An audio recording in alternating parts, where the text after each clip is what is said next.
আল্লাহর সঙ্গে যদি কোনো বান্দা দেখা করতে চায়, আমরা আল্লাহরে দেখতে চাই কিনা? চাই কিনা আল্লাহকে দেখতে? আল্লাহ পাক বলছেন, আমারে যদি দেখতে চাও, ফামান কানা ইয়ারজু লিকা রাব্বিহি ফালইআমাল আমালান সালিহান ওয়ালা ইউশরিক বিইবাদাতি রাব্বিহি আহাদা। আমার সঙ্গে যদি দেখা করতে চাও, তোমাদের মধ্য থেকে কেউ যদি আমার সাথে দেখা করতে চায়, সে যেন ভালো কাজ করে, ভালো আমল করে, আর আমার ইবাদতের সঙ্গে কাউকে যেন শরীক না বানায়, তাহলেই আমার সঙ্গে কিয়ামতে দেখা হয়ে যাবে। জোরে বলেন সুবহানাল্লাহ। আল্লাহর সঙ্গে দেখা করতে হলে তার ইবাদত করতে হবে, গোলামি করতে হবে, এবং কাউকে শরীক স্থাপন করা যাবে না। এই গোলামি করতে হবে, ইবাদত করতে হবে কতদিন? আল্লাহর সামনে মাথা নত করার পরিবর্তে অহমিকতা করে, অহংকার করে, আল্লাহর সামনে মাথা নত করে না, ইবাদত করে না আল্লাহ, তাদের সম্পর্কে আল্লাহ রাব্বুল আলামিন বলছেন, ইন্নাল্লাযীনা ইস্তাকবিরুনা আন ইবাদাতি সায়াদখুলুনা জাহান্নামা দাখিরিন। যারা আমি আল্লাহর সঙ্গে অহংকার করে, আমার ইবাদত করে না, আমার গোলামি করে না, আমার সামনে মাথা নত করে না, অহংকার অহমিকতা করে যারা জীবন চালায়, আমি কিয়ামতের দিন তাদেরকে লাঞ্ছিত করব আর জাহান্নামে পাঠাবো। যারা আল্লাহর গোলামি করবে না, আল্লাহর ইবাদত করবে না, অস্বীকার করবে আল্লাহর গোলামিকে, অহমিকতা করে চলবে, তাদের জায়গা হবে কোথায়?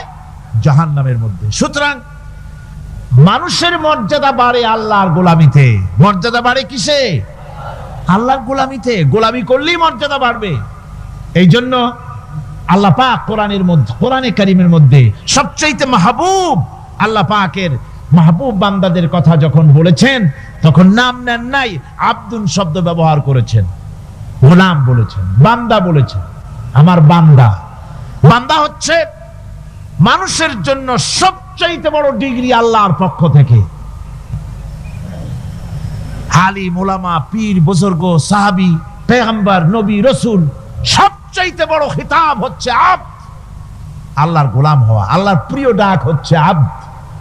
মানুষকে আল্লাহ যাকে সবচেয়ে বেশি ভালোবাসেন, যাদেরকে বেশি ভালোবাসেন, তাদেরকে আব্দ বলেছেন। কি বলেছেন বলুন? আব্দ, বান্দা। আল্লাহ পাক এই পৃথিবীতে সবচাইতে বেশি ভালোবেসেছেন কাকে? মুহাম্মদুর রাসূলুল্লাহ সাল্লাল্লাহু আলাইহি ওয়াসাল্লামকে। তাকে আল্লাহ পাক সবচাইতে বেশি ভালোবাসেন। এবার দেখুন আল্লাহ রাব্বুল আলামিন তার হাবিবকে কি নাম দিয়ে ডাকতেছেন? নাম নেন নাই, নবী এবং রাসূলও বলেন নাই। কোরআনে কারীমের ভিতরে রব্বুল আলামিন তার হাবিবকে আব্দ বললেন। যেমন দেখুন, ইন কুনতুম ফি রাইবিম মিম্মা নাযালনা আলা আবদিনা। আমি যে কিতাব নাজিল করেছি আমার বান্দার উপরে, তোমাদের যদি সন্দেহ হয়, এই যে বান্দা আমার আব্দের উপরে নাজিল করেছি, আব্দকে মুহাম্মদুর রাসূলুল্লাহ সাল্লাল্লাহু আলাইহি ওয়াসাল্লাম আব্দ, অর্থাৎ সবচেয়ে প্রিয় ডাক হচ্ছে আল্লাহর পক্ষ থেকে বান্দার জন্য আব্দ। স্নেহপূর্ণ নাম, স্নেহপূর্ণ ডাক, মহব্বতপূর্ণ ডাক। অন্য আয়াতে আমরা দেখতে পাই, তাবারাকাল্লাযী নাযালাল ফুরকানা আলা আবদিহি লিয়াকুনা লিল আলামিনা নাযীরা। অতীব বরকতপূর্ণ সেই মহান সত্তা যিনি তার বান্দার উপরে ফুরকান নাজিল করেছেন। হুজুরের নাম নেন নাই, রাসূল বলেন নাই, বলেছেন আব্দ। কি বলেছেন? আব্দ, আমার বান্দা। এরপরে আল্লাহ রাব্বুল আলামিন অন্য আয়াতে বলেছেন, সুবহানাল্লাযী আসরা বিআবদিহি লাইলাম মিনাল মাসজিদিল হারামি ইলাল মাসজিদিল আকসা। সমস্ত দুর্বলতা, অক্ষমতা থেকে মুক্ত সেই মহান সত্তা যিনি তার বান্দাকে রাতের একটি অংশে ইসরা করিয়েছিলেন। এখানে আব বলে আল্লাহ পাক বুঝিয়েছেন কার কথা? কার কথা বুঝালেন? রাসূল করিম সাল্লাল্লাহু আলাইহি ওয়াসাল্লামের কথা, তার কথাই বুঝালেন, তিনি হচ্ছেন আব্দ। সুতরাং আব্দিয়ত, গোলামি, আল্লাহর গোলামি হলো জীবনের সবচাইতে বড় কথা। আল্লাহর গোলাম হওয়ার চাইতে বড় আর কিছু নাই পৃথিবীতে। আমরা হচ্ছে আল্লাহর গোলাম। জোরে বলেন আমরা কি? আমরা যে গোলাম, সে কথা বলতে মনে হয় কারো কারো একটু লজ্জা লাগে যে আমি চৌধুরী মানুষ বা অমুক একটা লোক, অমুক একজন সম্মানী লোক, গোলাম আমি, এটা বলা কি লজ্জার কথা। এরকম একটু মনে মনে কোনো অসুবিধা কারো হয় নাকি? জোরে কোন তো আমরা কি? কার গোলাম? সুবহানাল্লাহি ওয়া বিহামদিহি, আল্লাহর গোলাম। আমরা এমন মহান সত্তার গোলাম, মহান সত্তার বান্দা, যার সমকক্ষ এই পৃথিবীতে কেউ নাই, আকাশেও কেউ নাই। প্রচন্ড ক্ষমতার মালিক এমন এক মহান সত্তার গোলাম আমরা। সুতরাং গোলামিটা করতে হবে সব ক্ষেত্রে। গোলামিটা হচ্ছে না আমাদের গোলামি হচ্ছে না। আমাদের জমিনে আমরা জমিন চাষ করি, আল্লাহর গোলামি সেখানে করি না। জমিন চাষ করতে গিয়ে, লাঙ্গল দিয়ে চাষ করতে গিয়ে পরের জমিনের আইল ঠেলে না, এমন এলাকা খুব কম আছে। অবশ্য চট্টগ্রামের কথা ভিন্ন, এখানে ঠেলাঠেলি করে না, এখানেও করে। তো কেমন গোলাম হলাম? জমিনে চাষ করতেছি, পরের জমিনের আইল ঠেলতেছি, যা নিষেধ করা হয়েছে আমরা সেটা করতেছি। আল্লাহ নিষেধ করছেন সুদ খেও না, আমরা সে সুদের মধ্যে যাচ্ছি। আল্লাহ নিষেধ করেছেন জুয়া খেলতে, সেই জুয়া খেলা হচ্ছে। মদ খেতে নিষেধ করেছেন, সেই মদ খাওয়া হচ্ছে। অর্থাৎ যা যা নিষেধ করা হয়েছে সমাজের মধ্যে সেগুলি বেশি করে চলতেছে, ঠিক কিনা? তাহলে কি বান্দা হতে পারলাম? বান্দা হতে পারি নাই, গোলাম হতে পারি নাই। গোলাম হতে হবে আল্লাহ পাকের। কি হতে হবে জোরে কোন? গোলাম হতে হবে জীবনের সকল ক্ষেত্রে। আল্লাহর হক বান্দার উপরে কি, আর বান্দার উপরে আল্লাহর হক কি, এ ব্যাপারে একটি হাদিস এসেছে। ওয়ান মুআজ বিন জাবাল রাদিয়াল্লাহু তাআলা আনহু قال كنت رديف النبي صلى الله عليه وسلم على حمار فقال لي يا معاذ أتدري ما حق الله على العباد وما حق العباد على الله। হযরত মুআজ বলছেন, আমি রাসূল করিম সাল্লাল্লাহু আলাইহি ওয়াসাল্লামের গাধার পৃষ্ঠে হুজুরের পেছনে বসা ছিলাম। হুজুর আমাকে জিজ্ঞেস করলেন, মুআজ তুমি কি জানো বান্দার উপরে আল্লাহর হক কি আর আল্লাহর উপরে বান্দার হক কি? কুলতু আল্লাহু ওয়া রাসূলুহু আ'লামু, বললাম আল্লাহ এবং তার রাসূল খুব ভালো জানেন।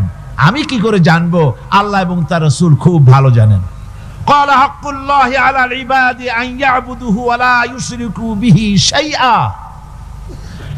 বান্দার হক হচ্ছে আল্লাহর উপরে এই যে বান্দা গোলামি করবে আল্লাহর, ইবাদত করবে আল্লাহ, আর আল্লাহর সাথে কাউকে শরীক স্থাপন করবে না। এটা হচ্ছে আল্লাহর উপরে কার হক? বান্দার হক। আর আল্লাহর হক হচ্ছে বান্দার উপর কি? ওয়া হাক্কুল ইবাদি আলাল্লাহ আল্লা ইউআযযিবা মান লা ইউশরিকু বিহি শাইআ। বান্দার উপর আল্লাহর হক হচ্ছে যে বান্দা আল্লাহর গোলামি করবে আর শরীক স্থাপন করবে না আল্লাহর সাথে, আল্লাহ তাকে শাস্তি দিবেন না। সুবহানাল্লাহি ওয়া বিহামদিহি। আল্লাহ তাকে আযাব দিবেন না, আল্লাহ তাকে শাস্তি দিবেন না। সুতরাং তাওহীদের আকীদা মজবুত হতে হবে। আখিরাতের কামিয়াবি এর উপরে নির্ভরশীল। আমরা যদি আখিরাতে কামিয়াবি চাই, কি বলেন, আখিরাতে কি আমরা জীবনের সফলতা চাই? জোরে বলেন, সফলতা চাই? আখিরাতের কামিয়াবি যদি চাই, জাহান্নাম থেকে যদি বাঁচতে চাই, বেহেশতে যদি যেতে চাই, তাহলে আকীদাকে মজবুত করতে হবে। আল্লাহর সাথে কাউকে শরীক স্থাপন করা যাবে না। এবং আল্লাহ সৃষ্টিকর্তা, কোরআনে পাকের শিক্ষা অনুযায়ী আল্লাহরে বিশ্বাস করি, এতটুকুন কথা বললেই তাওহীদের হক আদায় হয় না। তাওহীদের হক হচ্ছে আল্লাহ পাককে সৃষ্টিকর্তা, পালনকর্তা, বিধানদাতা, রিজেক দাতা, কল্যাণ দাতা সবকিছু হিসাবে মানতে হবে। কাকে? আল্লাহ পাককে। জোরে সরে বলুন, কাকে মানতে হবে? সমস্ত ক্ষমতা হচ্ছে আল্লাহ। সমস্ত ক্ষমতা কার? আল্লাহর নাম নিতে শরম করে নাকি? তাহলে জোরে সরে কোন সমস্ত ক্ষমতা কার?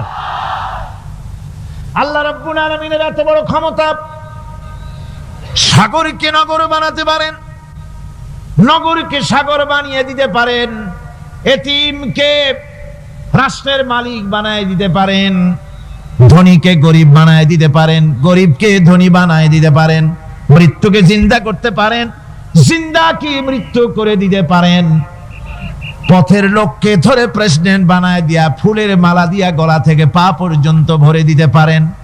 আবার আল্লাহ যদি নারাজ হয়ে যান, প্রেসিডেন্টের ফুলের মালার পরিবর্তে জুতার মালা গলায় দিয়া জেলখানার মধ্যে ঢুকাইয়া দিতে পারেন। তাহলে ক্ষমতাটা কার? বিশ্বাস করেন? সমস্ত ক্ষমতার মালিক আল্লাহ। আকীদা মজবুত হতে হবে। আমার মুসলমান ভাইরা, আকীদায় গড়বড় যদি হয়ে যায়, তাওহীদ বুঝতে যদি ভুল করেন, জীবন বরবাদ হয়ে যাবে।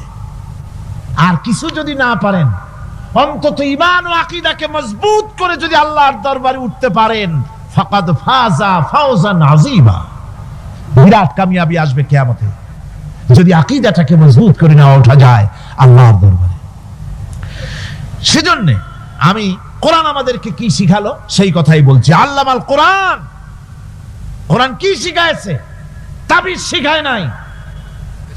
কোরআন আমাদেরকে শুধুমাত্র মাথা ঝুলে ঝুলে তেলাওয়াত, এটা শিখায় নাই। কোরআন তেলাওয়াত করতে হবে, বুঝতে হবে, আমল করতে হবে। কোরআন শিখাচ্ছে। কে শিখাচ্ছে? কোরআন। তার মানে কে? আল্লাহ। কে শিখাচ্ছেন? আল্লাহ সুবহানাহু ওয়া তাআলা শিখাচ্ছেন। বান্দা শোনো ভালো করে। ওয়াইয়ামসাসকাল্লাহু বিদুররিন ফালা কাশিফা লাহু ইল্লা হুয়া। আল্লাহ যদি তোমার কোনো ক্ষতি সাধন করতে চান, তাহলে সেই ক্ষতি থেকে তোমাকে কেউ রক্ষা করতে পারবে না। এটা হবে ঈমান। এটা কি? এই ঈমান যদি মনের মধ্যে আসে, আপনি বিরাট শক্তিশালী বিপ্লবী শক্তিতে পরিণত হয়ে যাবেন। আপনার যদি ঈমান থাকে যে দুনিয়ার কোন গুলির উপরে, কোন বুলেটের উপরে যদি আমার নাম লেখা থাকে, সারা পৃথিবী ওই গুলিবিদ্ধ হওয়া থেকে আমাকে বাঁচাইতে পারবে না। আর কোন গুলির উপরে, কোন বুলেটের উপরে যদি আমার নাম লেখা না থাকে, তাহলে গোটা বিশ্ব একযোগে প্রচেষ্টা করেও আমাকে গুলিবিদ্ধ করতে, এটার নাম কি? ঈমান। তাই আল্লাহ বলছেন যে আমি যদি কারো ক্ষতি করি, তাহলে এই ক্ষতি থেকে তাহলে তাকে কেউ বাঁচাইতে। ওয়াইয়ামসাসকা বিখাইরিন ফাহুয়া আলা কুল্লি শাইইন কাদির।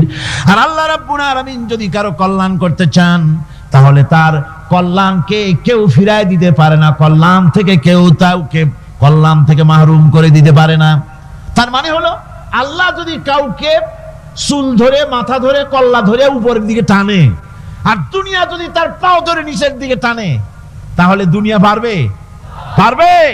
আল্লাহ কল্যাণ করতে চাইলে কেউ ঠেকাইতে পারবে না, আর আল্লাহ অকল্যাণ করতে চাইলেও তার থেকেও কেউ বাঁচতে। ওয়া হুয়াল কাহিরু ফাওকা ইবাদিহি ওয়া হুয়াল হাকীমুল খাবীর। তিনি তার বান্দাদের উপরে একচ্ছত্র আধিপত্য রাখেন, একচ্ছত্র ক্ষমতার অধিকারী তার বান্দার উপরে, সমস্ত জিনিসের উপরে তিনি ক্ষমতা রাখেন। তিনি মহান বিজ্ঞানময়। এই তাওহীদ খুঁজে নিতে হবে। তাওহীদ অর্থাৎ আল্লাহ পাককে সমস্ত ক্ষমতার মালিক মনে করতে হবে।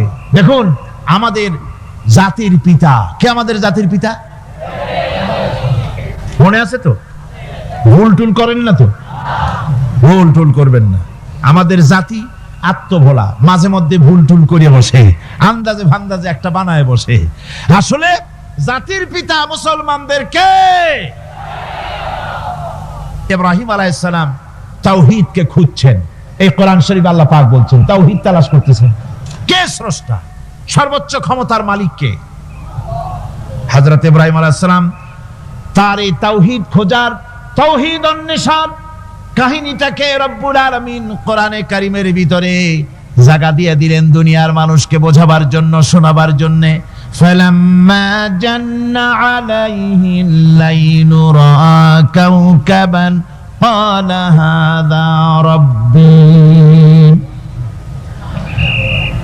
তিনি রব সন্ধান করছেন, কে আমার স্রষ্টা, সর্বোচ্চ ক্ষমতার মালিককে, আইনদাতাকে, বিধানদাতাকে, স্রষ্টাকে, কে তিনি, তাকে খুঁজছেন। মনের ভিতরে চিন্তা, মস্তিষ্কে চিন্তা। হঠাৎ করে রাত এলো, পশ্চিম গগনে সুন্দর এক তারকা উদিত হলো, সান্ধ্য তারা। সন্ধ্যার সময় যে তারাটা ওঠে সেটা ছোট না বড়? বড়। সেটা সারা রাত থাকে না অল্প সময় থাকে? অল্প সময় থাকে। সান্ধ্য তারা দেখে ইব্রাহিম আলাইহিস সালাম বললেন, হাযা রাব্বি, পেয়ে গেছি আমার রব, এটাই আমার রব, এটাই হচ্ছে আমার স্রষ্টা, এটাই হচ্ছে সর্বময় ক্ষমতার মালিক।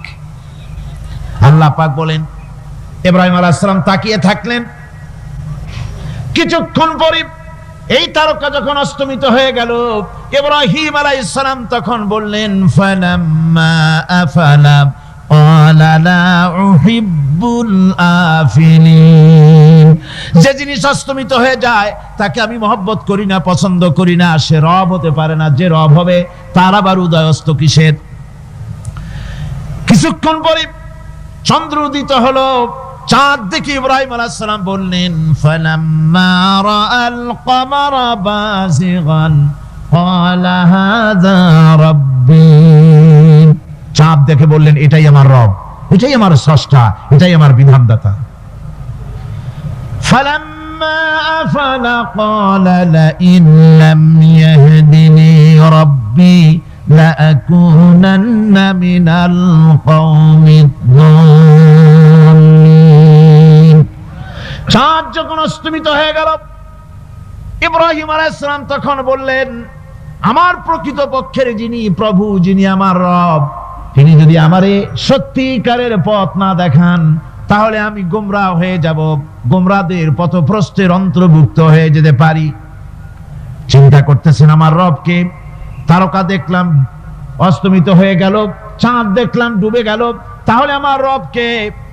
সকাল চলে যাওয়ার পর যখন দেখলেন পূর্ব দিগন্ত থেকে সূর্য উদিত হয়েছে ডগমগ করে, সূর্যকে দেখে তিনি বললেন, ফালাম্মা রাআশ শামসা বাযিগাতান ক্বালা হাযা রাব্বি হাযা আকবার। সূর্যকে দেখে বললেন, এটাই আমার রব, আর এটাই বড় রব। যেহেতু চাঁদের আলো ছিল স্নিগ্ধ, সূর্যের আলো অত্যন্ত প্রখর, চাঁদের দিকে তাকানো যেত, সূর্যের দিকে তাকানো যায় না। এটাই আমার রব এবং বড় রব। হযরত ইব্রাহিম আলাইহিস সালামের এই ভুলও ভেঙে গেল।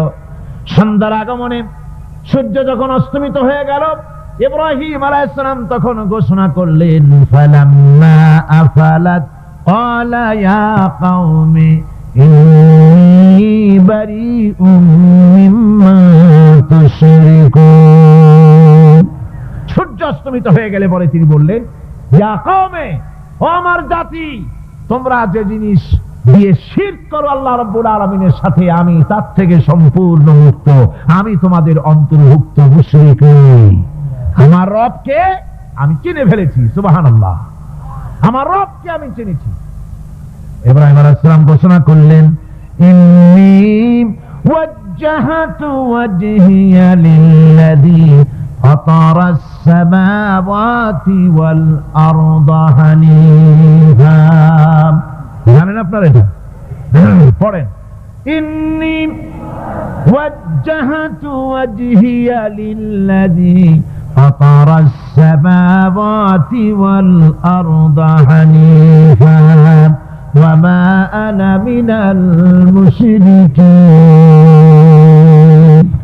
নিশ্চয়ই আমার এই মুখমণ্ডলকে ফিরাই দিলাম, দুনিয়ার সব দিক থেকে মুখ ফিরাইয়া আমার এই মুখ ফিরালাম সেদিকে, সেই স্রষ্টার দিকে, যিনি আকাশ, জমিন, চন্দ্র, সূর্য, গ্রহ, নক্ষত্র, সৌররাজি, মানব মণ্ডলী সবকিছুকে যিনি সৃষ্টি করেছেন, আমি তার দিকে আমার মুখকে ফিরিয়ে দিলাম।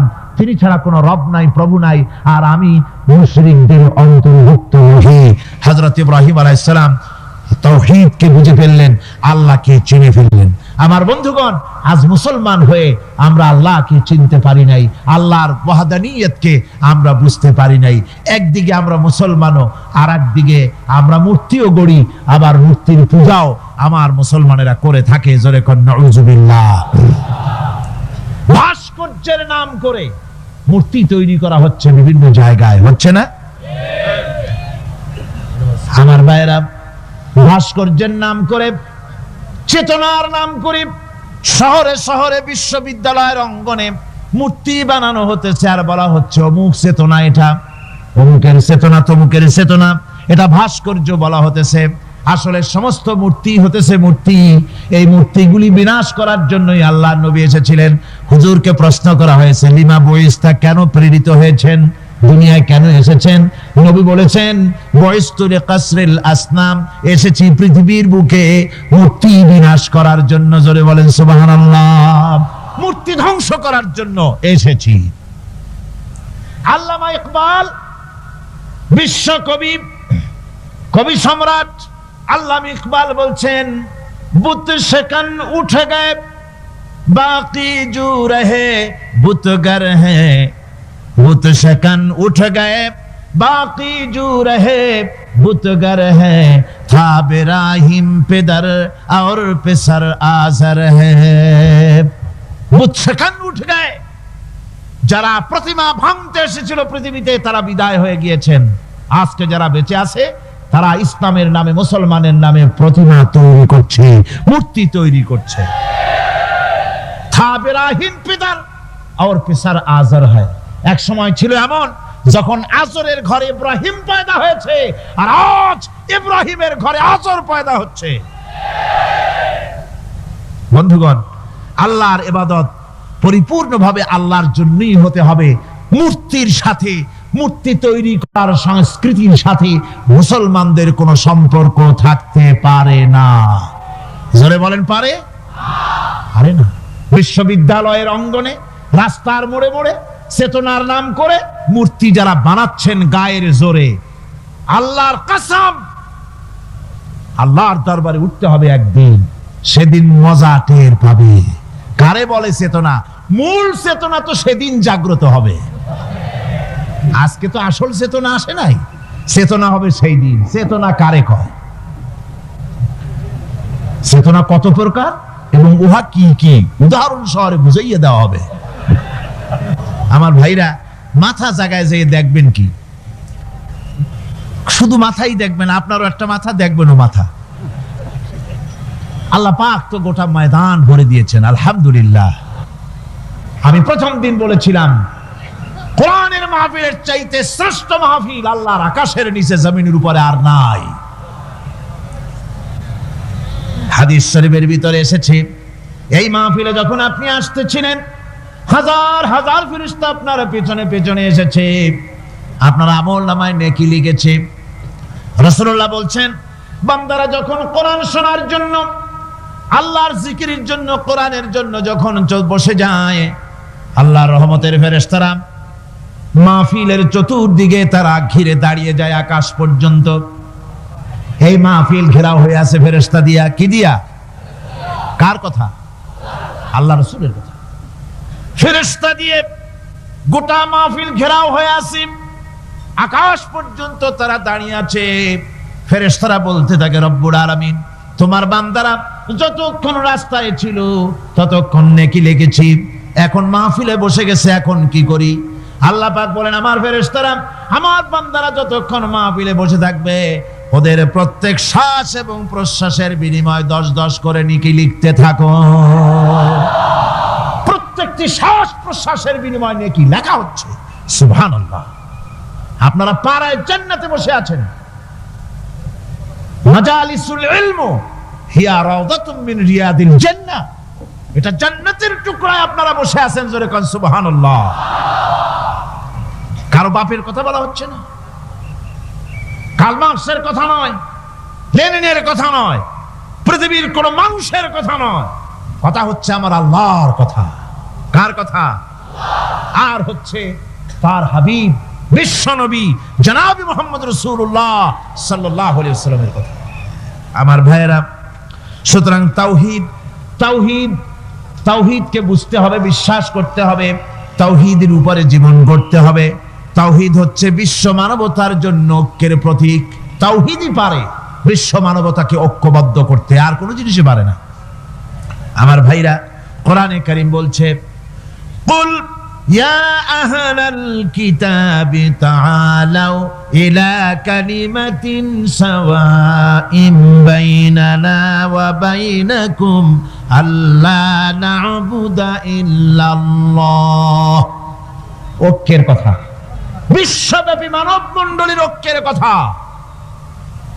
ইউনিটির কথা, স্বাধীনতার গ্যারান্টির কথা, মানবতার কথা, মানুষকে বেঁচে থাকার কথা। হে নবী বলুন, হে আহলে কিতাবেরা, এসো তোমরা আর আমরা এমন একটা কথায় ঐক্যবদ্ধ হই যা তোমাদের জন্য আর আমাদের জন্য সমভাবে প্রযোজ্য। কথাটা কি? কথাটা হচ্ছে আল্লাহ না'বুদা ইল্লাল্লাহ। আল্লাহ ছাড়া কারো গোলামি করব না, আল্লাহ ছাড়া কারো গোলামি করব না। এইটা মানো। ও দুনিয়ার মানুষ, খ্রিস্টান হও, ইহুদি হও, হিন্দু হও, নাসারা হও, আওয়ামী লীগ হও, বিএনপি হও, জাসদ হও, খাসদ হও, বাসদ হও, যেই হও না কেন, যারা মানুষ সব এক হয়ে যাও, আল্লাহ ছাড়া কারো গোলামি করব না।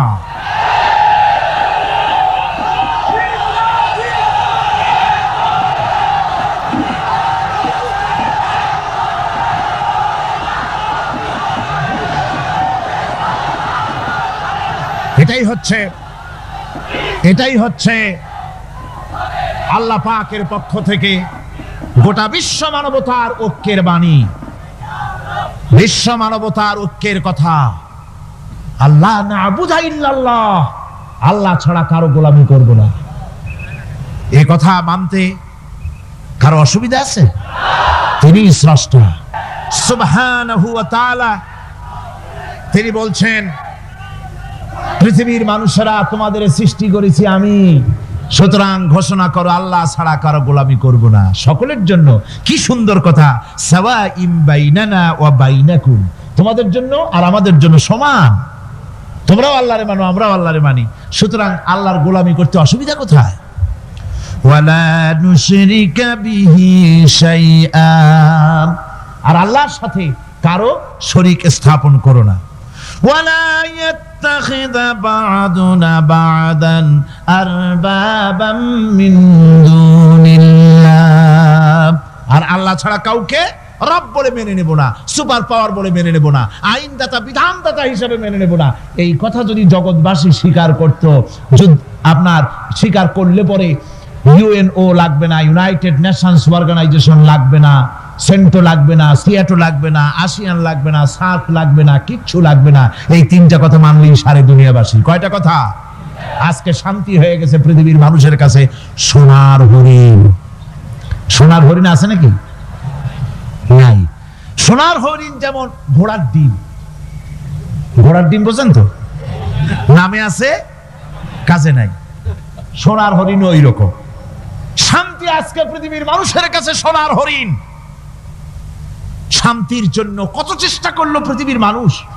লিগ অব নেশনস তৈরি হলো, ইউনাইটেড নেশনস অর্গানাইজেশন তৈরি হলো, সেন্টো, সিয়াটো, আসিয়ান, সার্ক, কত কিছু হলো। 7টা দেশ মিলে সার্ক তৈরি করলো। শান্তির জ্বালায় আমরা অস্থির নাকি আমার বন্ধুগণ? সুতরাং আজকে 3টে কথায় পৃথিবীর শান্তি ফিরে আসতে পারে। কয়টা কথা? মাত্র 3টি কথায় এই উত্তপ্ত পৃথিবী, অশান্ত পৃথিবী, পৃথিবীর এই অশান্তিময় প্রজ্বলিত পৃথিবী, মানুষেরা যেখানে জ্বলছে আর জ্বলছে, সেই পৃথিবীতে শান্তি আসতে পারে মাত্র 3টি কথায়। আল্লাহ না'বুদা ইল্লাল্লাহ, আল্লাহ ছাড়া কারো গোলামি করব না, আর আল্লাহর সাথে কাউকে শরীক স্থাপন করব না, আল্লাহ ছাড়া কারো প্রভুত্ব মানব না। 3টা কথায় পৃথিবীতে আবার শান্তি ফিরে আসতে পারে। সুতরাং আমি তাওহীদের কথা আপনাদের বলতেছিলাম। কিসের কথা বলতেছি? তাওহীদ। তাওহীদ প্রতিষ্ঠিত হলে কেউ কারো উপরে প্রভুত্ব করতে পারবে না। এখন আল্লাহর তাওহীদের স্বরূপ ছোট্ট একটি সূরার মধ্যে ফুটে উঠেছে।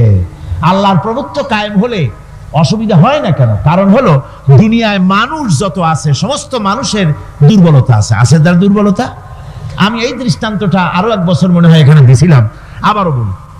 সেটা হলো এই যে এই চট্টগ্রামে মেয়র পদে নির্বাচনের কি কয় সিটি কর্পোরেশনের নির্বাচন আসছে না, মেয়র পদে অনেকে দাঁড়াইছেন।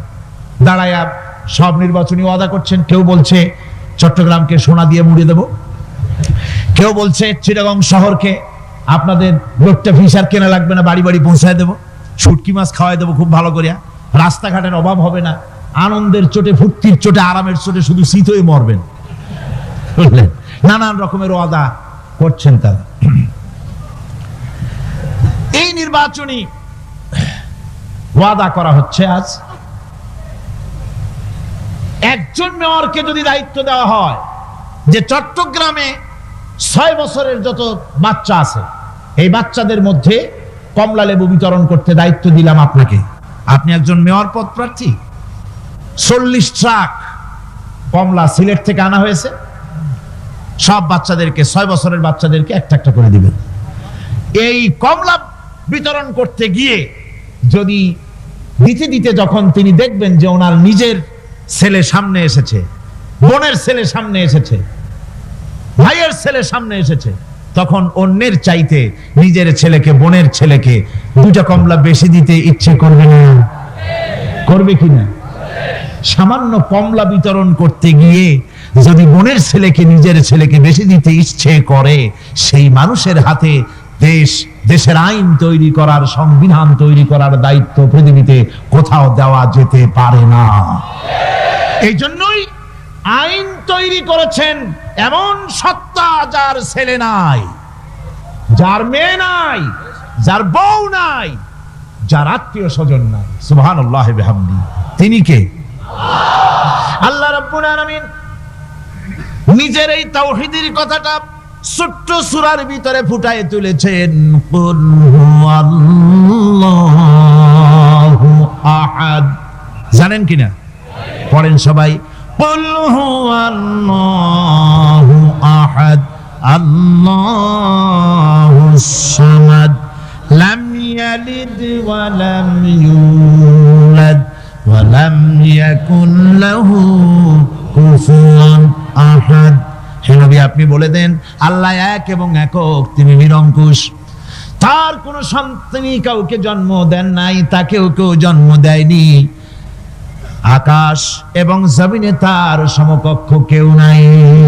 তিনি কারো মুখাপেক্ষী নন, তিনি কাউকে জন্ম দেন নাই, তাকেও কেউ জন্ম দেয়নি, আকাশ আর জমিনে তার সমকক্ষ কেউ নাই। সুতরাং ওই আল্লাহ সুবহানাহু ওয়া তাআলা তাকে মানতে হবে, তার কথাই শুনতে হবে, তার গোলামি করতে হবে, তাহলেই শান্তি আসবে, আল্লাহর মেহেরবানি আসবে জীবনের সকল ক্ষেত্রে। আল্লাহ মাত্র এক, তার ক্ষমতা গুণাবলীতে কোনো অংশীদার নাই। আল্লাহ কয়জন? আল্লাহ কয়জন? এক আল্লাহ, অদ্বিতীয়, তার কোনো শরীক নাই, তার কোনো অংশীদার নাই। কোরআনে কারীম আল্লাহ রাব্বুল আলামিন বলছেন, وجعلوا لله شركاء الجن وخلقهم وخرقوا له بنين وبنات بغير علم। একই কথা জানা সত্ত্বেও আল্লাহর সাথে শরীক বানায়ো না, আল্লাহর সাথে কাউকে অংশীদার বানায়ো না, তার কোনো ছেলে নাই, মেয়ে নাই, অথচ তিনি সবাইকে সৃষ্টি করেছেন। সুবহানাহু ওয়া তাআলা আম্মা ইয়াসিফুন। পবিত্রতা সেই আল্লাহ পাকের, এবং তিনি তার সম্পর্কে যে চিন্তা করে লোকেরা যা কিছু বলে, এর থেকে আল্লাহ পাক ঊর্ধ্বে। আল্লাহ সন্তান স্থাপন করে তারা বলে যে আল্লাহর ছেলে আছে। নাউযুবিল্লাহ। কোরআন শরীফে আল্লাহ পাক বলেছেন খ্রিস্টানের আল্লাহর ছেলে বানাইছে। ওয়াকালাতিন নাসারাল মাসীহ, খ্রিস্টানেরা বলেছে মসিহ হচ্ছে আল্লাহর পুত্র। নাউযুবিল্লাহ। আবার ইহুদিরা তারা বসে থাকলো না, ইহুদিরা বলল ওয়াকালাতিল ইয়াহুদু উযাইরুন ইবনুল্লাহ, ইহুদিরা বলল উযায়ের হচ্ছে আল্লাহর পুত্র। নাউযুবিল্লাহ। আবার আরেক শ্রেণীর লোক হলো, তারা বলল পৃথিবীতে যত মেয়ে আছে সমস্ত মেয়েগুলি হলো ফেরেশতাগুলি, সব মেয়ে, আর এই মেয়েগুলি সব আল্লাহর। নাউযুবিল্লাহি মিন যালিক। আল্লাহ রাব্বুল আলামিন প্রতিবাদ করলেন, আলাকুমুয যাকারু ওয়া লাহুল উনসা তিলকা ইযান কিসমাতুন দিযা। কে তোমরা সমস্ত পুত্র সন্তানগুলি নিজের জন্য নিয়ে নিলে আর কন্যা সন্তানগুলি দিলে আমাকে, কেমন তোর ভাগ করলে এটা?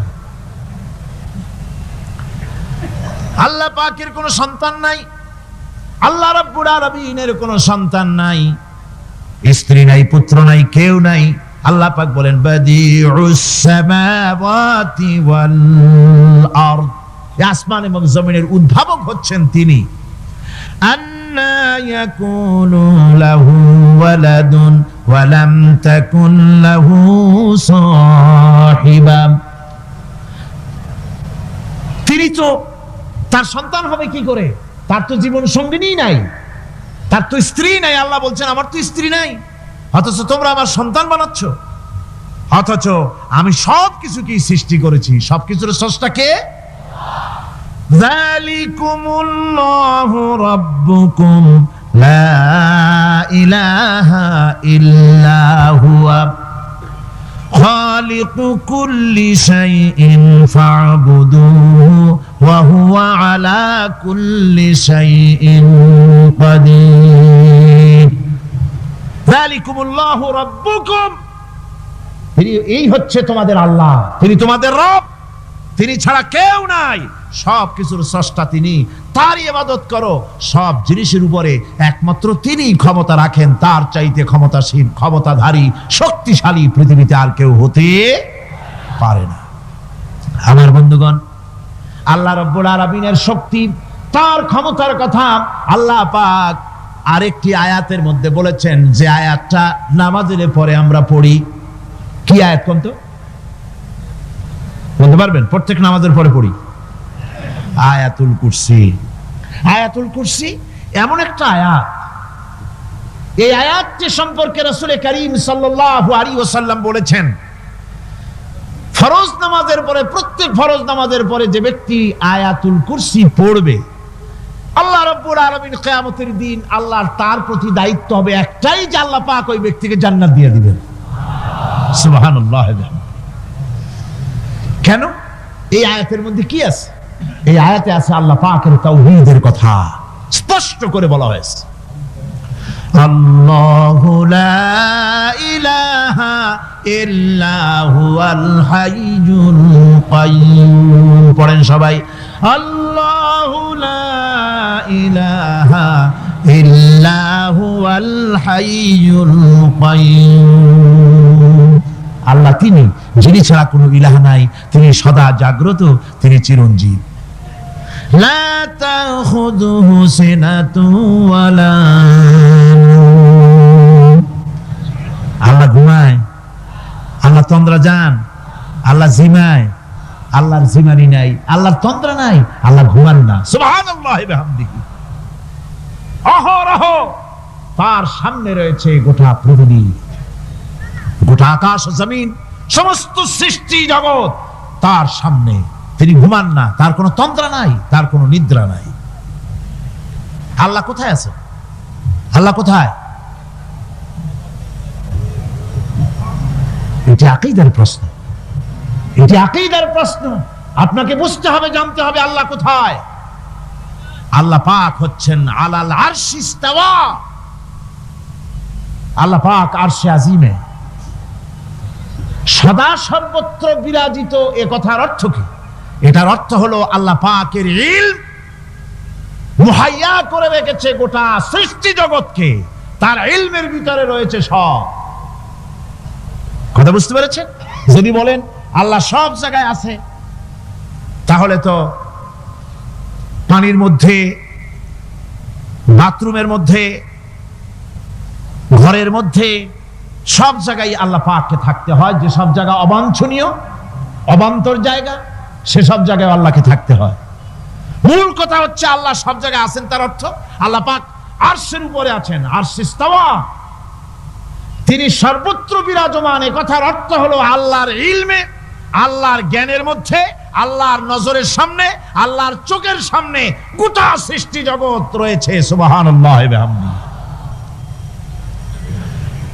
সুতরাং তার ঘুম নাই, তার নিদ্রা নাই, তার তন্দ্রা নাই, তাই বলে মাঝে মধ্যে খুব ক্লান্ত হন নাকি? না, ক্লান্তি তাকে স্পর্শ করে না। আল্লাহ পাক বলেন লাহু মা ফিস সামাওয়াতি ওয়া মা ফিল আরদ, আকাশ আর জমিন কার? মান যাল্লাযী ইয়াশফাউ ইনদাহু ইল্লা বিইذনিহি। আল্লাহ পাক বলছেন, কে আছে এমন তার দরবারে তার অনুমতি ব্যতীত সুপারিশ করতে পারে এমন অধিকারও কারো নাই। কিয়ামতের দিন অনেকে মনে করে তো যে অনেক হুজুরদের কাছে মুরিদ হয়ে গেছি, আমারে আর পায় কেডা। কিয়ামতের দিন হুজুররা একজনে ধরবে এক হাত, আর এক হুজুরে ধরবে আর এক হাত, আর দুই হুজুরে ধরবে দুই ঠ্যাং, এরকম চ্যাংদোলা করে ফিকে মারবে, জান্নাতের বারান্দায় গিয়ে মামু বাড়ির মতো সব রিগো লাগাবো। এত সহজ না, এত সহজ নয়। আল্লাহ পাকের পারমিশন ছাড়া কোন পয়গম্বর আল্লাহর সামনে কথা বলতে সাহস পাবেন না। সুবহানাল্লাহ ওয়া বিহামদিহি। আলেম পীর দরবেশ তো দূরের কথা, মান যাল্লাযী ইয়াশফাউ ইনদাহু ইল্লা বিইذনিহি, আল্লাহর পারমিশন ছাড়া কেউ কথা বলার সাহস পাবে না কিয়ামতের দিন আল্লাহর দরবারে।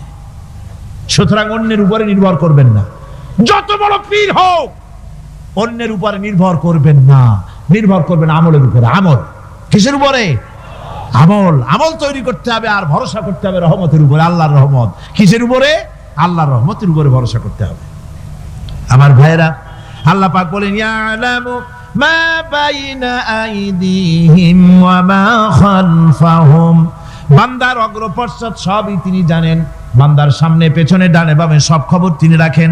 ওয়ালা ইউহিতুনা বিশাইইম মিন ইলমিহি ইল্লা বিমা শাআ, আল্লাহর জ্ঞাত বিষয়সমূহের মধ্যে মানুষের কোনো অধিকার নাই আল্লাহর জানা বিষয়গুলি আয়ত্ত করে, এমন অধিকার কোনো মানুষের নাই। তবে আল্লাহ ইচ্ছে করে যদি কিছু তার নিজের জ্ঞান থেকে জানান, সেটা স্বতন্ত্র কথা। ওয়াসিআ কুরসিয়্যুহুস সামাওয়াতি ওয়াল আরদ, তার সাম্রাজ্য সমগ্র আকাশ এবং জমিন জুড়ে তারই সাম্রাজ্য। সাম্রাজ্য কার? রাজত্ব কার? বাদশাহী কার? ওয়ালা ইয়াউদুহু হিফযুহুমা ওয়া হুয়াল আলিয়্যুল আযীম। এই সবের রক্ষণাবেক্ষণ এমন কোন কঠিন নয় যা তাকে ক্লান্ত করে দিতে পারে। সুবহানাল্লাহ ওয়া বিহামদিহি। আকাশ এবং জমিন, সমস্ত সৃষ্টি জগৎ, এগুলি এমন কোন ব্যাপার না আল্লাহর কাছে যেগুলি সব কন্ট্রোল করতে গিয়ে তিনি ক্লান্ত হন, শ্রান্ত হন, বিশ্রাম নিতে হয় না। এগুলি কোনো ক্লান্তি শ্রান্তি আল্লাহ পাককে স্পর্শ করেন না।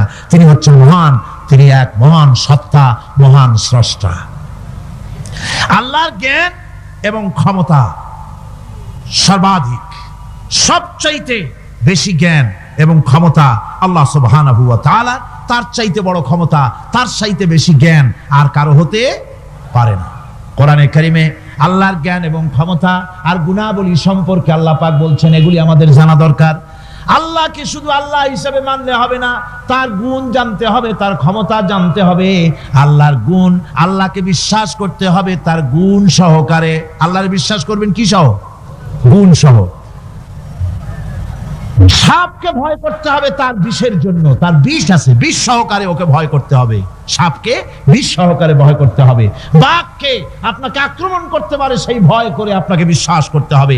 আগুন জ্বালাই দিতে ভয় করে, সেই বিশ্বাস করে ভয় করতে হবে। আল্লাহ রাব্বুল আলামিনকে বিশ্বাস করতে হবে তার গুণাবলী সহকারে। এমনি আল্লাহ আছেন এই কথাটুকুন বলাই যথেষ্ট নয়।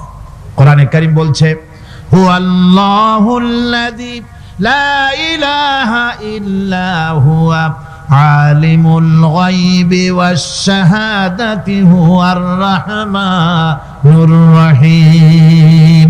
তিনি আল্লাহ, যিনি ছাড়া কোনো ইলাহ নাই, তিনি পরম দাতা, তিনি দয়ালু। আল্লাহর এভাবে বিশ্বাস করতে হবে। হুয়াল্লাহুল্লাযী লা ইলাহা ইল্লা হুয়াল মালিকুল কুদ্দুসুস সালামুল মুমিনুল মুহাইমিনুল আজিজুল জব্বারুল মুতাকাব্বির। তিনি বাদশা, তিনি আল্লাহ, যিনি ছাড়া কোনো ইলাহ নাই। তিনি বাদশা, তিনি মহান, তিনি পবিত্র, তিনি শান্তির ধারক, তিনি নিরাপত্তার আধার, রক্ষণাবেক্ষণকারী একমাত্র তিনি। তিনি পরাক্রমশালী, সর্বজয়ী, তার উপরে কারো কোনো ক্ষমতা নাই। সুবহানাল্লাহি আম্মা ইউশরিকুন। আল্লাহ পাক পুত পবিত্র তারা যে সমস্ত জিনিস দিয়ে আল্লাহর সাথে শরীক স্থাপন করে। হুয়াল্লাহুল খালিকুল বারিউল মুসাউবিরু লাহুল আসমাউল হুসনা। তিনি আল্লাহ, যিনি সৃষ্টিকারী, যিনি পরিকল্পনাকারী, আকার আকৃতি রচনাকারী। তার অনেক সুন্দর সুন্দর নাম রয়েছে আল্লাহ পাকের। সুতরাং আপনারা মুনাজাত করার সময়, দোয়া করার সময়, আল্লাহ বাগদাদের ওসিলায় আমারে মাফ করো, খাজা বাবার ওসিলায় মাফ করো, আজমিরের ওসিলায় মাফ করো না, হারাম। মুসলমান বলবে আল্লাহ তোমার রহমান নামের ওসিলায় আমারে মাফ করো। সুবহানাল্লাহ পড়ে, জোরে কোন সুবহানাল্লাহ। হে আল্লাহ তোমার রহিম নামের ইজ্জতে আমাকে মাফ করো, তোমার তোমার জালালের ইজ্জতে আমাকে মাফ করো। তুমি গফুর, তুমি গফার, তুমি আল্লাহ, তোমার চাইতে বড় কেউ নাই। আল্লাহ তোমার ইজ্জত, তোমার শানের কসম, তোমার শানের ওসিলায় তুমি আমাকে মাফ করে দাও। তোমার শান, তোমার বরকত, তোমার রহমান নামের বরকতে আল্লাহ আমি গরিব মানুষ, আমারে পয়সা দাও, আমি ঋণগ্রস্ত, আমাকে ঋণ মুক্ত করে দাও। এইভাবে আল্লাহ পাকের, আল্লাহ বলেছেন আমার আসমাউল হুসনা, আমার সুন্দর সুন্দর নাম আছে, ফাদউ বিহা, আমার নাম সুন্দর সুন্দর নাম দিয়ে আমারে ডাকো। সুবহানাল্লাহ। কার নাম ধরে ডাকবেন? কার নাম ধরে ডাকবেন? খবরদার ভুল করবেন না, খবরদার ভুল করবেন না।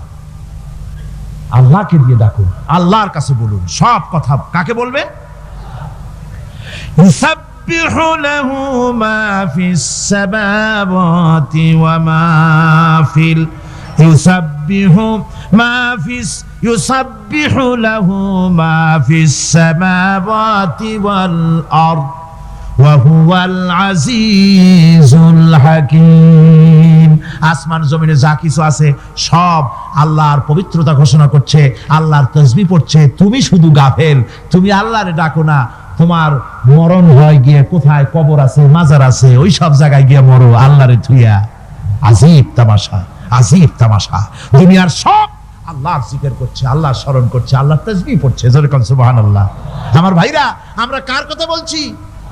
মুহাব্বতের সাথে বলেন কার কথা? আমার আল্লাহকে কেউ যদি অন্তরের অন্তঃস্থল থেকে একবার যদি ডাকে আল্লাহ, আমার ভাইরা, মনের ডাক আর মুখের ডাক একরকম। दिल से जो बात निकलती है असर रखती है पर नहीं मगर ताकते परवाज रखती है। অন্তর থেকে যে কথা বেরোয় সে কথা প্রভাব বিস্তার থাকে, ডানা নাই কিন্তু ওড়ার ক্ষমতা রাখে।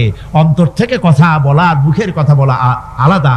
কলিজার অন্তরের অন্তঃস্থল থেকে, হৃদয়ের কন্দর থেকে কেউ যদি একটা বার বলে আল্লাহ, কোন বান্দা যদি অন্তরের অন্তঃস্থল থেকে একবার যদি আল্লাহকে ডাকে আল্লাহ, আল্লাহ পাক 70 বার সাড়া দিয়া বলেন বান্দা কি চাও, আমি হাজির। কি চাও? আমি তোমার কাছে আছি। সুবহানাল্লাহ, সুবহানাল্লাহ। এই আল্লাহ রাব্বুল আলামিন কে মহব্বত করতে হবে। তাওহীদের তাকাজা, তাওহীদের মূল বক্তব্য হচ্ছে ভালোবাসতে হবে আল্লাহকে। কাকে ভালোবাসতে হবে? বউর চাইতে, মায়ের চাইতে, বাপের চাইতে, সন্তানের চাইতে, জীবনের চাইতে কাকে ভালোবাসতে হবে? আল্লাহ সুবহানাহু ওয়া তাআলা, তাকে ভালোবাসতে হবে। আল্লাহ রাব্বুল আলামিন বলেন ওয়া মিনান নাসি মান ইয়াত্তাখিযু মিন দুনিল্লাহি আনদাদান ইউহিব্বুনাহুম কাহুব্বিল্লাহ। আল্লাহর যারা আল্লাহ ছাড়া অপর শক্তিকে আল্লাহর প্রতিদ্বন্দ্বী মনে করে তারা আল্লাহকে ছেড়ে অন্যকে বেশি ভালোবাসে। আর ইমানদাররা কি করে? ওয়াল্লাযীনা আমানু আশাদ্দু হুব্বান লিল্লাহ, যারা নাকি ইমানদার তারা জীবনের সব চাইতে আল্লাহ রাব্বুল আলামিনকে বেশি ভালোবাসে, আল্লাহকে বেশি ভালোবাসে যারা নাকি ইমানদার। সুতরাং আল্লাহকে বেশি ভালোবাসতে হবে, মুহাব্বত করতে হবে আল্লাহকে বেশি। আল্লাহ পাককেই তাওহীদের মূল বক্তব্য, আল্লাহকে বেশি ভালোবাসো। তাওহীদের মূল বক্তব্য হচ্ছে আল্লাহ পাককেই সেজদা করো। সেজদা কারে করবেন? কারে করবেন? আল্লাহ পাক বলেন ওয়া মিন আয়াতিহিল লাইলু ওয়ান নাহারু ওয়াশ-শামসু ওয়াল কমার। আল্লাহ পাকের অসংখ্য নিদর্শনাবলীর মধ্যে তার নিদর্শন হতেছে তিনি চাঁদ সৃষ্টি করেছেন, সূর্য সৃষ্টি করেছেন। লা তাসজুদু লিশ-শামসি ওয়ালাল কমার ওয়াসজুদু লিল্লাহিল্লাযী খালাকাহুন্না ইন কুনতুম ইয়াহু তা'বুদুন। চন্দ্রকে সিজদা করো না, সূর্যকে সিজদা করো না, যেহেতু চাঁদ আর সূর্যকে আমি আল্লাহ তৈরি করেছি। সিজদা কেবল মাত্র আমি আল্লাহ রাব্বুল আলামিনকে করবে, আর কারো সামনে নয়। সিজদা কেবল মাত্র কার? আমার দেশের লোকেরা বোঝে না, অনেক পীর সাহেবের সামনে গিয়াও কি করে? আবার কদমবুসিও করে।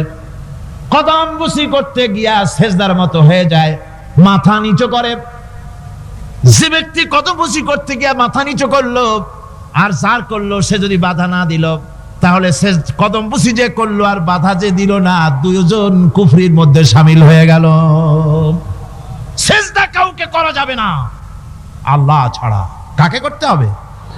একবার রাসূল করিম সাল্লাল্লাহু আলাইহি ওয়াসাল্লাম যাচ্ছিলেন পথ দিয়া, জঙ্গল থেকে একটা উট বেরিয়ে এসে হুজুরের পায়ের উপরে চুমা খাইলো, সিজদার মতোই করলো।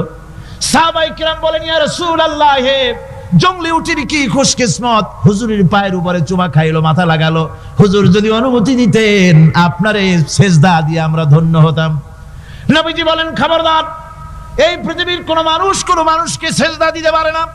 আমি যদি কোনো মানুষের জন্য সিজদা করা জায়েজ করতাম, তাহলে দুনিয়ার সমস্ত নারীদের বলতাম স্বামীর সামনে সিজদা দিতে। সিজদা হবে কেবলমাত্র কার? আর কারো হতে পারে না। সুতরাং আল্লাহকে সিজদা দিতে হবে। তাওহীদের মূল বক্তব্য আল্লাহকে ভালোবাসো, আল্লাহরে সিজদা দাও, আর নামাজ প্রতিষ্ঠা করো। কি করো? ওয়া নাখতারতুকা ফাসতামি' লিমা ইউহা, আমি তোমাকে নবী হিসেবে বেছে নিয়েছি, সুতরাং কান পেতে কান লাগায়া ওহীর কথাগুলা শোনো। কি কথা? ইন্নানি আনাল্লাহ লা ইলাহা ইল্লা আনা। ওহীর কথাগুলি কান পেতে শোনো, নিশ্চয়ই আমি আল্লাহ, আমি ছাড়া কোনো ইলাহ নাই। ফা'বুদনি ওয়াকিমিস সালাতা লিযিকরি, অতএব আমার গোলামি করো, আমার দাসত্ব করো, আমার আনুগত্য করো, আর আমার শরণার্থে নামাজ কায়েম করো, নামাজ প্রতিষ্ঠা করো। মুসলমানদের জীবনে সর্বশ্রেষ্ঠ ইবাদত কোনটি? চিল্লায় কোন কোনটি? আহা, এই নামাজ সর্বশ্রেষ্ঠ ইবাদত। যে নামাজ, সেই নামাজ আমার দেশের মুসলমানেরা ট্রেনে দেখবেন, ট্রেনে যখন যান দেখবেন নামাজের রক্ত হলে কয়টা মুসলমানের নামাজ পড়ে। লঞ্চে যান, স্টিমারে যান, দেখবেন কয়জনে নামাজ পড়ে। বাজার ঘাটে যান, দেখবেন কয়জনে নামাজ পড়ে। নামাজ নাই, নামাজ নাই। লা দীনা লিমান লা সালাতা লাহু, যে ব্যক্তি নামাজ পড়ে না তার কাছে ধর্ম নাই, ঈমান নাই, কিচ্ছু নাই। যে ব্যক্তি ইচ্ছে করে মান তারাকা সালাতান মুতাআম্মিদান ফাকাদ কাফারা, যে ব্যক্তি ইচ্ছে করে নামাজ ছেড়ে দিল সে কাফের হয়ে গেল। যারা বলেন কি হয়ে গেল? সে কুফরি করল। আল্লাহ নবী বলেছেন যে ব্যক্তি ইচ্ছে করে নামাজ ছেড়ে দেয়, আল্লাহ রাব্বুল আলামিন আর তার রাসূলের সাথে তার সমস্ত সম্পর্ক ছিন্ন হয়ে যায়, কোনো সম্পর্ক আর থাকে না। এই নামাজ রাসূল কারীম ইন্তেকালের সময় শেষ কথা বলেছেন, স্ত্রীর কথা না, মেয়ের কথা না, আত্মীয়দের কথা না, জীবনের শেষ কথা সালাত, আসসালাতু মা মালাকাত আইমানুকুম, নামাজ। নামাজ। আমার বন্ধুগণ, জীবনের শেষ নামাজটি আল্লাহ নবী মসজিদে নববীতে যেতে পারেন নাই, যেতে পারছেন না, হাঁটতে পারেন না, দুইজন সাহাবীর কাঁধের উপরে ভর করে কষ্ট করে তিনি পৌঁছেছেন। বক্তব্য রাখলেন, ও আমার সাহাবীরা, আল্লাহ রাব্বুল আলামিন এই জমিনে তার এক বান্দাকে জাগতিক সব সম্পদ দিয়েছিলেন। সেই বান্দা জাগতিক সমস্ত সম্পদকে উপেক্ষা করে এক আল্লাহর সঙ্গে দেখা করার জন্য প্রস্তুতি নিয়েছেন। কথার অর্থ কেউ কিছু বুঝতো না। হযরত আবু বকর রাদিয়াল্লাহু তাআলা আনহু কাঁদতে কাঁদতে বেখতার হয়ে যাচ্ছেন, কাঁদতে কাঁদতে পাগলের মতো হয়ে যাচ্ছেন। সাহাবীরা মনে চিন্তা করলেন, আবু বকর বুড়ো মানুষ, এত কাঁদে কেন? হুজুর কার না কার কথা বললেন? জ্ঞান বৃদ্ধ বয়োবৃদ্ধ হযরত আবু বকর বুঝতে পেরেছেন তামাম পৃথিবীর জাগতিক সম্পদ আল্লাহ দিতে চেয়েছেন তার হাবিবকে। তার হাবিব সমস্ত সম্পদকে উপেক্ষা করে মাওলার সঙ্গে দিদার করার জন্য প্রস্তুতি নিয়েছেন। তার মানে হলো অতি বিলম্বে আমরা সাহাবীরা রাসূলের থেকে জনমের মতো এতিম হয়ে যাব। হুজুর বললেন, আজ থেকে মসজিদে নববীর সমস্ত দরজাগুলি বন্ধ হয়ে যাবে, শুধু আবু বকরের দরজাটা খোলা থাকবে। হযরত আবু বকরের কে দায়িত্ব দিয়ে রাসূল পাক হুজরা শরীফে চলে গেলেন। পরবর্তী নামাজের রক্তে এশা রক্ত হয়ে গিয়েছে। সাহাবীরা অনেকক্ষণ অপেক্ষা করে হযরতে আবু বকর রাদিয়াল্লাহু তাআলা আনহুকে ইমামতির জায়গায় দিয়ে দিলেন। তিনি নামাজ শুরু করলেন, পিছনে সাহাবারা কান্দা শুরু করে দিলেন। তাদের মনের ধারণা হলো আল্লাহর নবীর পিছনে নামাজ পড়া জীবনে আমাদের আর কিসমতে হবে না। সাহাবীরা কাঁদতেছেন, আল্লাহর নবী জ্বরে একবার বেহুশ হয়ে পড়েন, আবার একবার হুঁশে আসেন। নবীজি হুঁশে এসে হযরত আয়েশাকে জিজ্ঞেস করেন, আয়েশা রে, এখন কোন সময়? হযরত আয়েশা বলেন, হুজুর নামাজের রক্ত হয়ে গেছে, সাহাবায়ে কিরাম আপনার অপেক্ষা করে জামাত শুরু করে দিয়েছেন। হুজুর বলেন, দরজাটা খুলে দাও, আমি একটু দৃশ্যটা দেখি। দরজা খুলে দেওয়া হলো। হযরত আয়েশার কাঁধের উপরে ভর করে হুজুর মাথা উঁচু করে মসজিদে নববী নামাজের দৃশ্য দেখে কিছুক্ষণ তাকায় থেকে শুয়ে পড়লেন। হুজুরের দুই চোখ দিয়ে পানি বেয়ে পড়তে লাগলো। হযরত আয়েশা বলেন, হুজুর নামাজের দৃশ্য দেখে কাঁদেন কেন? আল্লাহর নবী বলেন, আয়েশা রে, এটা কোনো দুঃখের বাণী নয়, আমার চোখে পানি এসেছে বড় তৃপ্তির বাণী। আজকে নামাজের যে জামাত